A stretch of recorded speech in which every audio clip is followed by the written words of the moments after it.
Does finally come back and get in the cage, I want to punch his face in. But for now, when I win this belt, I am the champ, you know what I mean? While he's out the cage, I'm the lightweight champ. It's very small compared to me, you know what I mean? He's up to like here, he's not that wide. You've definitely seen that video of him and Pantoja just stood next to each other and they look the same weight. And I hope Paddy's gonna lose, because if Paddy wins, it's gonna be a problem for me again. Why do you think so? I think he's gonna try and avoid me. You say if he wins against Justin or if he wins against Ilia? No, against Justin. Against Ilia, he never can beat Ilia. Okay. No way. So you think if Paddy wins the interim belt, he'll try not to fight you? Yeah. UFC gotta push him probably. Really?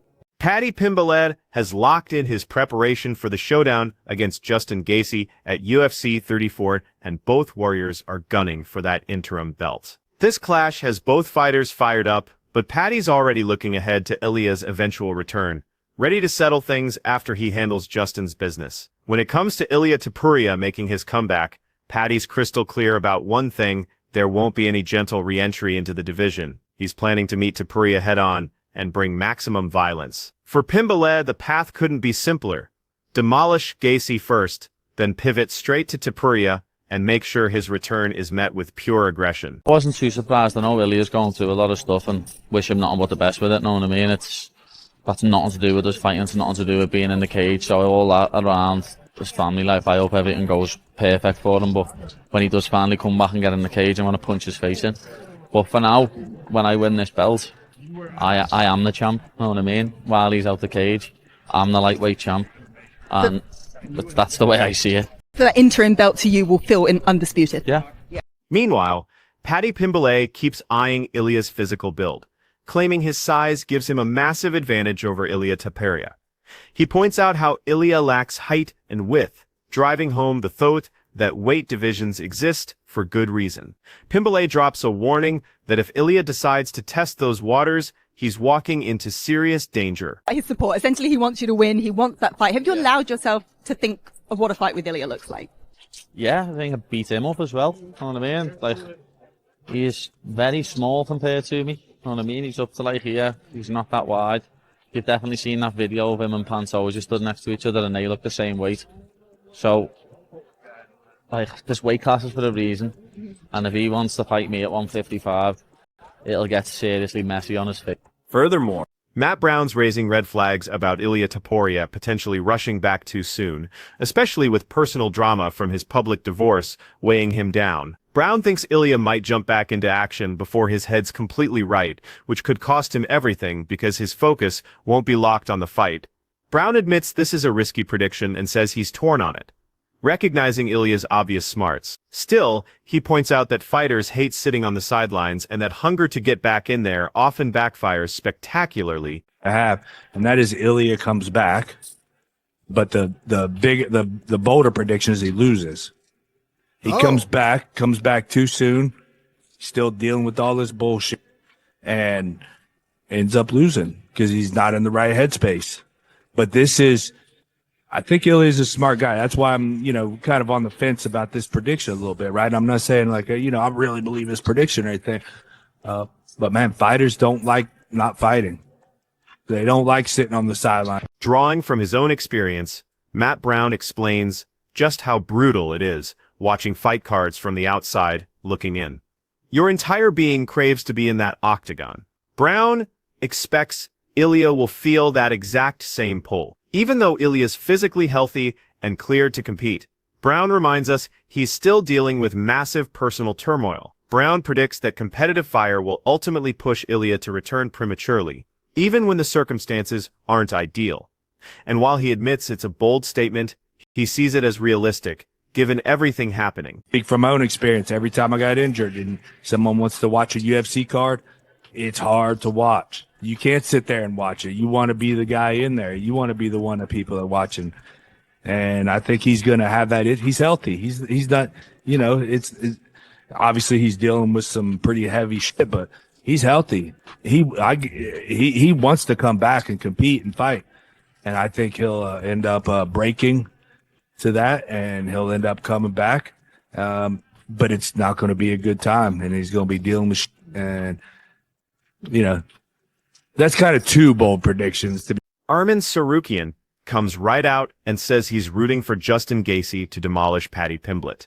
His reasoning is straightforward. If Justin wins, a fight with him becomes much more likely, since Paddy would probably duck the matchup, unlike Justin, who seems more willing to accept tough fights. Me to get hurt because I'm not gonna fight him. I'm a nightmare for him, and he knows that if we're gonna fight, he's gonna lose, and he's gonna try not to fight me on his whole life. And I hope Justin Gaethje gonna knock him out and send him back to England, and he can eat his I don't know what he's eating there, chicken or whatever. When it comes to Justin Gaethje's reported staph infection, Arman Tsarukyan isn't losing any sleep over it. He makes the point that serious medical issues rarely get leaked to the public, and notes that countless fighters deal with staph infections, so it doesn't faze him at all. When these pictures showed up last week of like a thing on his neck, did you inquire about it? Did you? No, if something real happened, never gonna post. They never post like this thing. Sure. Yeah, But sometimes there's like a staph infection, and the Yeah, internet but finds everybody's fighting with staph infection. Sure. So, But if they called you, let's just say hypothetically today, to fight on that card, could you do it? I'm here because of that. You're here to wait. Yeah. But you're not a backup fighter. You're not going to weigh in and all this. No, because I did on the June and nothing happened. Just a waste of my energy. Tsarukyan reveals that pulling out of the Islam Makhachev fight ended up being a career-defining moment. He explains how that decision generated massive attention, drawing both support and backlash, which ultimately raised his profile significantly. He also credits the move with helping him eventually land at Kamaya's training facility. It was a pullout. You think that was the turning point? Yeah. You think that made you popular? Yeah, it was popular when I pulled out. Why? People were talking about you. Yeah, because it was a big fight. When I pulled out, they started talking about someone started support me, someone started to hate me, and then from that I started getting bigger. And then I went to the Hamzat's camp. It helped me too with Hamzat. And How did that happen? we just became a friends. Okay. Yeah, from Thailand. And then we started training together. And then I wanted to come to LA to prepare for the UFC fight, for the belt. So he came, he liked it, and he stayed there. We won the belt. So now I'm looking for his fight. Yeah. Help him and to be close to him. He goes on to explain that grappling championships mean less than UFC battles. Without weight cuts, there's no real stress involved.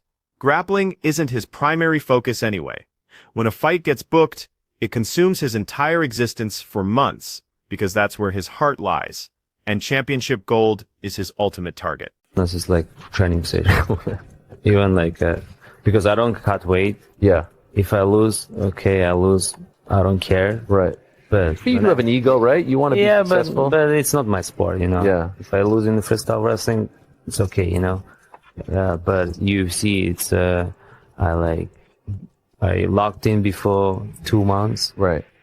and I think about that fight all day because that's sport that I live for, you know. Right. And it's my goal to be UFC champion, and I treat my training camp myself is different, you know. But in the wrestling, you don't get hurt, you know, and it's easier. It's easier to wrestle, you know, for me. But MMA is hard, and pressure, media, and like if you lose, you're done, you know. Like everybody's waiting when you lose. Right. That's why you wanna be at the best, and yeah, it's completely different. Arman's chances of getting another opportunity look pretty grim since he probably hasn't earned back Dana White's trust. Even so, Chael Sonnen steps up to defend Arman Tsarukyan, urging people to cut him some slack. Sonnen highlights how Arman accepted the backup fighter role, waited around patiently, and stayed ready to jump in immediately when needed. Sonnen argues this level of dedication deserves recognition and forgiveness, stating he personally forgives Arman and hopes others will follow suit. In 2 weeks as a backup fighter for UFC 324. What's his situation? Can we please forgive him? Whatever he did to get himself in this weird purgatory, can we also remember that he agreed to be a backup fighter, that he did a training camp, that he flew out to Las Vegas, he went through the commission, he made weight, he was ready to go in on a moment's notice. You get something for that. I want him to get something. I want him recognized. I forgive Arman Sarukian. I want other people to forgive him. Paddy Pimblett believes Max Holloway laid out the perfect blueprint for beating Justin Gaethje on the feet. Standing and trading with him doesn't worry Pimblett at all, since Max's performance showed him exactly what needs to be done. Pimblett's convinced his strategy will work flawlessly, and he's targeting a finish within 3 rounds. That he wants to keep this on the feet. We know his knockout power, but your submission skills are so slick. Do you want to take it to the ground? Oh, okay. I'll keep it on the feet with him. Like, there's the blueprint there to beat him. Max done it, and I everyone underestimates my strike, and everyone thinks I'm just gonna come in and I'm gonna take him down, and I'm not. Like, he had an absolute war with Chandler, and I Chandler up. So I know MMA math doesn't work, but you'll see come Jan 24th when we have a perfect game plan and we finish him within 3. Despite everything, Paddy Pimblett admits to being a huge Justin Gaethje fan, calling him the type of fighter that every real MMA enthusiast respects. He labels Gaethje as a fighter's fighter, praising his excitement factor and entertainment value every single time he steps in there. For Pimblett, the idea of sharing the cage with someone he's admired for years feels surreal. He sees this matchup as exactly the kind of fight he dreamed about long before reaching this level. You've got a big challenge ahead of you first with Justin Gaethje. Were you a Justin Gaethje fan prior to any thought of fighting him? I am a Justin Gaethje fan, I am. Yeah. And anyone who is an MMA fan and isn't a Justin Gaethje fan isn't an MMA fan. Like, I always say, he's your favourite fighter's favourite fighter. He's one of my favourite fighters, one of the best fighters that you can watch. And the fact that I'm now getting in there against him is... Justin makes his mindset clear when discussing his approach. When it comes to Paddy Pimblett, he describes entering the fight with laser focus, treating it like pure warfare and blocking out any thoughts of Ilia Topuria or external distractions. He says Scousers don't get knocked out. What do you say to that? Yeah, we'll see. We'll see. Have you allowed... I will try to test that theory. Have you allowed yourself to think ahead to, once you win, if you get the win, Ilia? No thoughts? Nope, I've said it before, I don't ever plan on being alive after the fight, so if that's how it ends, that's how it ends. Pimblett embraces his unconventional nature, admitting he's awkward and quirky in his own way. He explains that his grappling and striking don't resemble anyone else's approach, since he does everything according to his own methods. This leads him to believe opponents can't find sparring partners who actually replicate his style, making his unique approach impossible to prepare for properly. Talk that, Justin Gaethje has good wrestling. He uses it very well defensively. Can you foresee him maybe being able to stop your takedowns? No. No. I don't wrestle like a normal person. I don't shoot double legs and single legs and wrestle like a normal person does. I do everything differently. I'm not normal. So he's not gonna be able to get a sparring partner in what grapples like me or strikes like me, because I'm a weirdo. Fair enough. It's the way it is, but he did call your style awkward, actually. I'm honest, Val, and I'm very awkward. You can't really get a sparring partner in to do me because I'm so awkward. So I'm looking forward to fighting him. As I say, he's a legend. He's someone I've always loved watching. So to get the chance to actually get in the cage and fight with him is unbelievable. Like, I can't wait. And to have Justin Gaethje on my resume is going to be something that'll last forever. You know what I mean? It'll be part of my legacy, and I'm looking forward to it. I just hope he doesn't retire once I beat him. Justin's eyeing a rematch with Max Holloway, and he's pulling for Max to beat Charles Oliveira. On top of that, he wants Ilia to move up in weight, which would open the door for him to face Holloway for the BMF title. Max Holloway for the BMF belt, a belt that you've held before. What do you think of that matchup? Yeah, I love it. Love it. Yeah, I hope Max wins. I hope Ilia goes up, and then I can fight Max on the White House card and take the BMF belt and the championship. Oh, there you go. Meanwhile, Arman Sarukian also wants to face whoever wins between Charles Oliveira and Max Holloway for the BMF championship.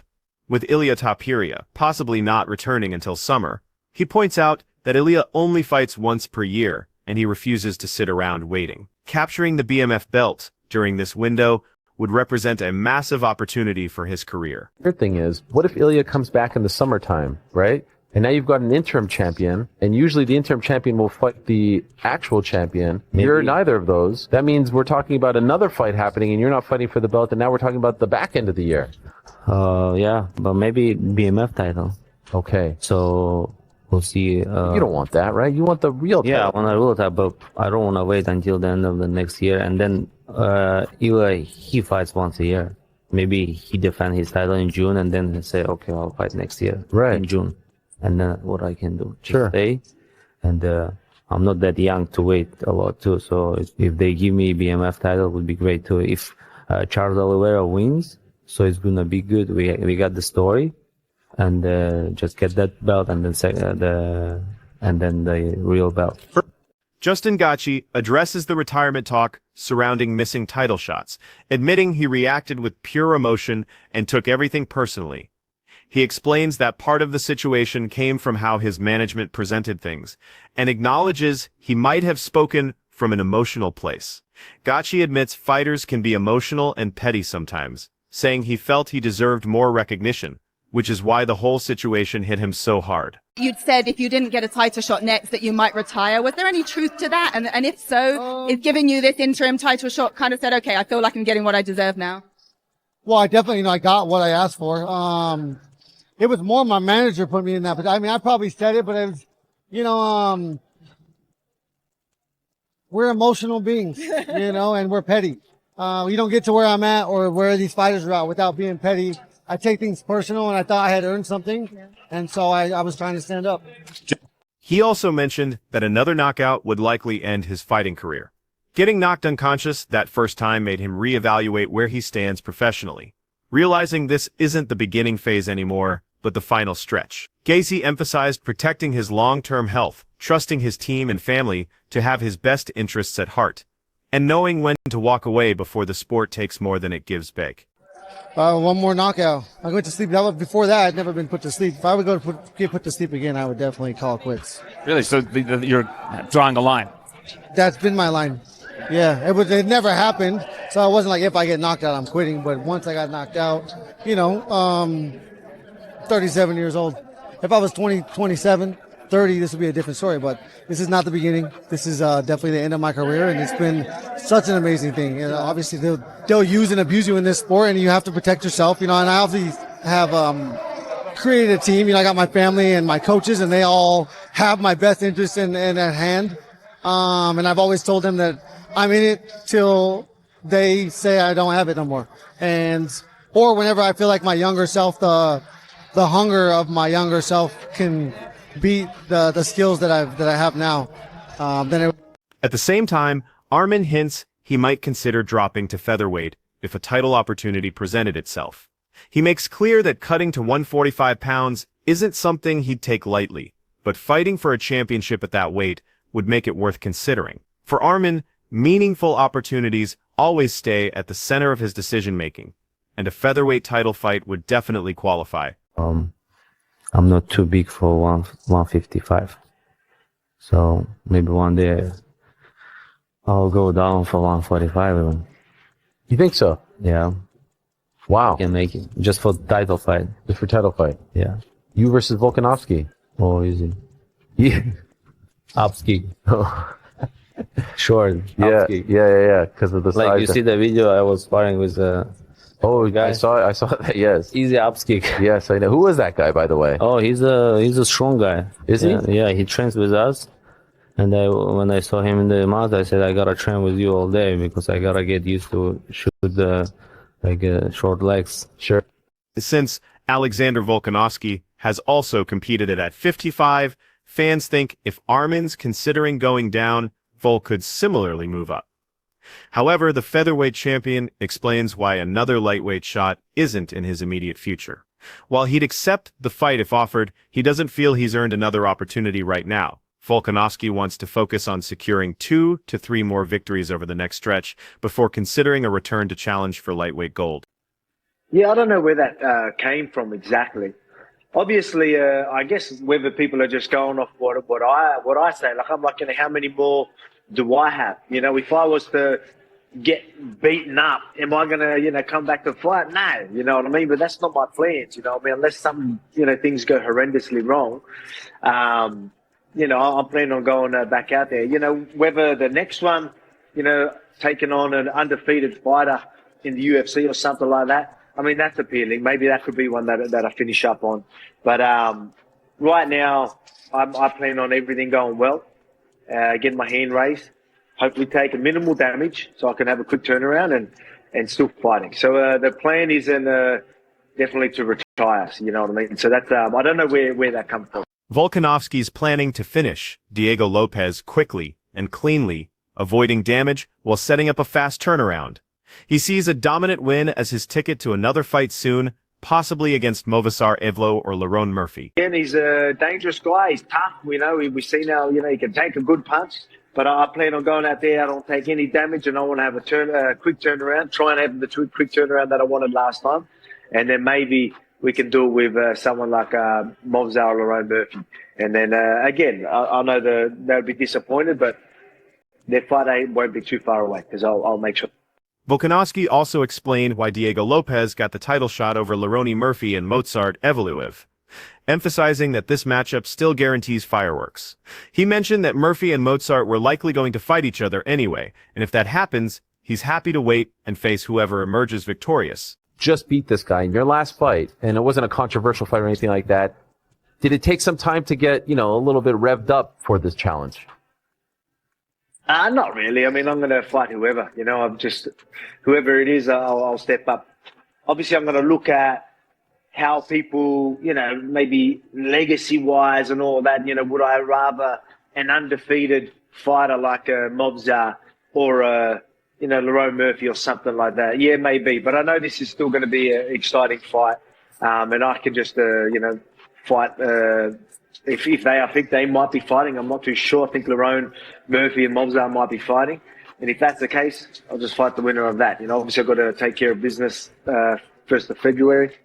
Expanding on his career trajectory, Volkanovski reveals he's involved in multiple projects outside fighting that are generating solid income. He reaffirms that fighting has always been about providing for his family's future. Volkanovski maintains he still has the ability to compete at elite levels. Mentioning how people at the gym are amazed by his training intensity, he wraps up by saying he's still performing at a high level and will keep pushing forward, keeping his long-term plans flexible. If he wins against Justin Gaethje, he could see a world where you'll want to go up and fight him at 155. What do you make of that? Yeah, I've seen that. I mean, if it's offered to me, of course I'm gonna, I'll fight for the lightweight title. But I mean, as everyone knows, I'm pretty real with everything. Right now, it's like, do I deserve a shot at the lightweight title already? You know what I mean? Like right now, it's like, no, I know I don't. So it's not something that I'm planning. And like I said, I'm not planning to fight for another, 2-3 years. So I feel like for me to deserve a shot like that, I'm going to need another 2-3 wins. And then, maybe I'm back in a position where I can fight for, I deserve a shot at that lightweight title. I don't believe I deserve that right now. So that's why it's not. That wraps up today's breakdown. Drop your thoughts on these matchups in the comments below and hit that subscribe button to stay locked in for all the latest UFC news and analysis.